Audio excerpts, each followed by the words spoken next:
Hello guys, I am Shane Davis, 20-year comic book veteran. I'm here with a beautiful, lovely, sometimes she's been known to make this here man a sandwich, wife of mine, light of my life, Yanzi Lynn. Hi. And today is a day we're talking about Erik Larsen coming out of the red pill closet as he is boycotting race swapped characters. Let's get into it.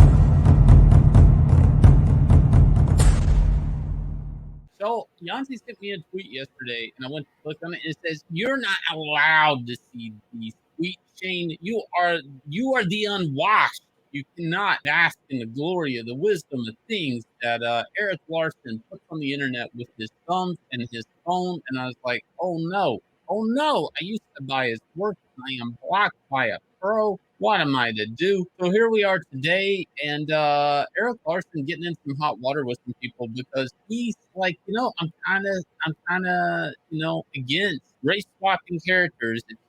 It makes me not want to read the character anymore, and don't, this is an argument a lot of people who are branded Comicsgate get this, they get this speech. It's like, oh, well, you're against diversity. It's like, nah, I'm for the character I've been reading for years.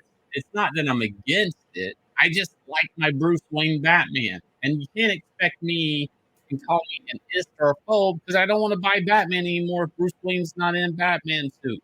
That's just it. That's simple. Marvel historically lost their shirt basically on the all new, all different sales at the beginning. Towards the end, people are like, we got Asian Hulk, we got like Black Captain America, we got Woman Thor. The Avengers completely unrecognizable at a high watermark in pop culture.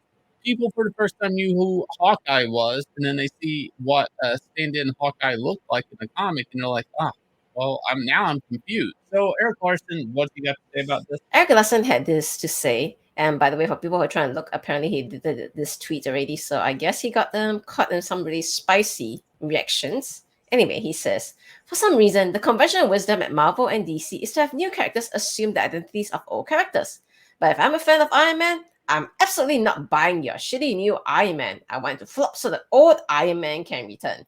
And straight away, I saw someone responding to his tweet and saying, well, that's pretty sus, because why are you specifically mentioning Iron Man? For people who do not know, Iron Man has been kind of sort of replaced by Riri Williams, a black girl. So they're like, wow, so I guess you're against black women, right? They're basically saying that. Erik Larsen, though, has to continue to justify his stance. And he says, if you're going to reinvent a character from the ground up, why not just create a new character? You have done 90% of the work already. Why not give the character a new name and let the old one continue to exist? Which is, a very big talking point in CG, I would say, dear? Right, because it's lazy, because nobody, it's a weak stand-in character. It's basically, it's just swapping out a character for another color skin. I mean, a lot of times these characters are underdeveloped, and they're just, how do you get like a new character to take off? Nobody wants to make a cool new character for Marvel or DC Comics because creators really don't get any benefits from it. The company benefits completely. They get the action figures, they get that. Creators get nothing. And then they turn around and they're like, well, we need new, but these new characters, even if we made a diverse new character, chances are people won't buy it.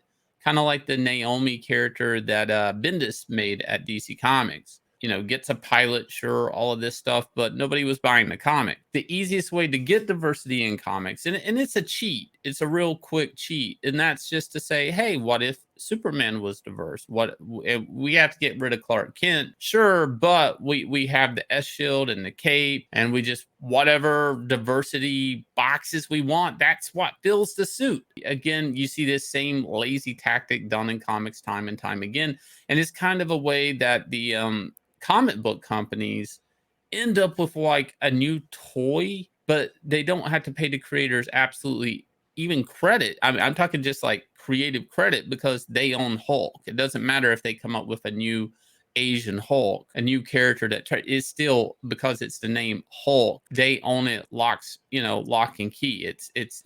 It's theirs, absolutely 120%. And it's a lazy cheat. I often think back of the female Ghostbusters movie. It's kind of the same thing.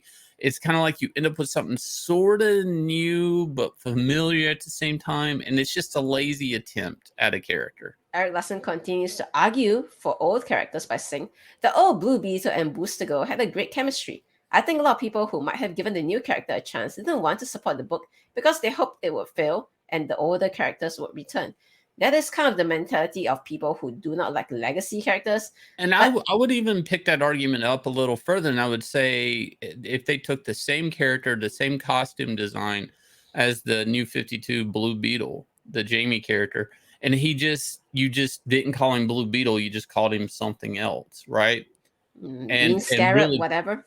right. Well, that's what I'm saying. I think that book could have done better than calling it Blue Beetle and killing Ted Cord. Like, I don't think you needed to do that, because what happens in these situations is, even if the character is good, even if the costume is cool, is there's a hatred by old fans cast upon it, because it's like, why are you replacing this character I love? And it builds a negative, whereas like it's really unnecessary. To be honest, there is a way to do both. I think Miles Morales Spider-Man is a good example, where there is a Miles Morales Spider-Man and there is like Peter Parker Spider-Man. I'm seeing a lot of debate right now, though, on Twitter. People screaming, "Oh, Miles Morales is not Spider-Man," and then there are people screaming, "Miles Morales is Spider-Man." So there's a bit of a divide happening now, especially with how crowded the whole Spider-Man family is. So we have Phil Jimenez here replying to Erik Larsen saying, "So you're a fan of Tony Stark's, not just Iron Man, yeah?" See, people like Phil Jimenez, they will totally block people like us because we're CG the moment we say something Erik Larsen said in his initial tweet. But because Erik Larsen is supposedly one of them, he's like, "Oh, so let me try and justify for you because you like Tony Stark's, right? And you just don't like Riri Williams." It's like, no, I'm a fan of the person in the costume as much or more as I am the costume itself. If I'm reading Batman and introduce a new Batman and kill off the old Batman, don't count on me to keep reading Batman. Oh my, I guess he didn't like Nightfall then. Well, but see that, and that was again a white character filling in like Azrael. Like, this has happened. It doesn't really matter whether the character's diverse or not. These second legacy standing characters oftentimes are rejected, or in like the case of Kyle Rayner, they still want Hal Jordan to come back. But if you go back up to Phil Jimenez, I mean, that was a trick question, because he goes, "Oh, you like Tony Stark's or you like James Rhodes?" And it's like, right then and there, James Rhodes, even Marvel knew that James Rhodey, he had to be War Machine for people to really accept him. He had to go off into his own character. That's, again, a derivative of Iron Man. But see, what he did there is like, if you answer this the wrong way, Eric, you could be part of a certain group, a CG group, because you don't like it. He basically framed it like, do you like black people or do you only like white people? And you're an istrophobe if you don't. Now, Eric, and I don't agree a lot with Erik Larsen, but he did pick up a statement here saying, you can't expect me to still execute the character I like, the character I've invested money, time, and energy into, and just do a race swap and expect me still to show up with money in my pocket for the book. And this is something that this right here, this whole technique is something that's plagued the comic book industry to a point of it's uncomfortable to even buy comics, because it's like your local comic book shop, oh, you're still buying Iron Man or you're still buying Batman, even though Bruce Wayne's not there and we have a black Batman now. I don't know. Oh, really? You feel like that? It's like, yeah, I guess I'm buying it because I everybody's looking at me in the store now. It's like, and eventually maybe it's so weird, like, you just kind of step out. What's interesting about these techniques that the comic book company's been doing is it really isn't pulling people in. Comic sales are at an all-time low, especially at DC Comics. Why is this? I mean, why aren't more people coming in if this tactic worked? Because this is a political tactic. This is a let me demonize somebody, let me call somebody an istrophobe tactic. This isn't about entertaining comics. So let me pull up one more point before we start looking at some things that Erik Larsen said would paint him in slightly differently. And it says, it's different if it's one creator and not a cynical ploy or marketing stunt, which I think he just basically described the entire comic book industry, right? There is no such thing as one creator now in any corporate comics.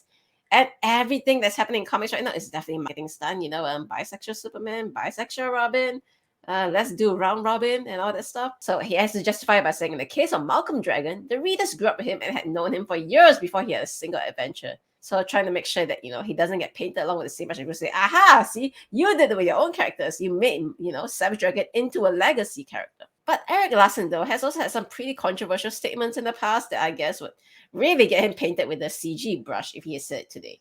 So back in 2015, he said, I'm tired of the big two placating a vocal minority at the expense of the rest of the paying audience by making more practical women outfits. So practical here, let's just change the word practical to say conservative women outfits. We have seen Princess Matoaka recently in Conan book given a burlap sack because they decided that they didn't like a slave layer look anymore. But Erik Larsen, be careful what you say because they could come back and say, ooh, bad CG, bad person.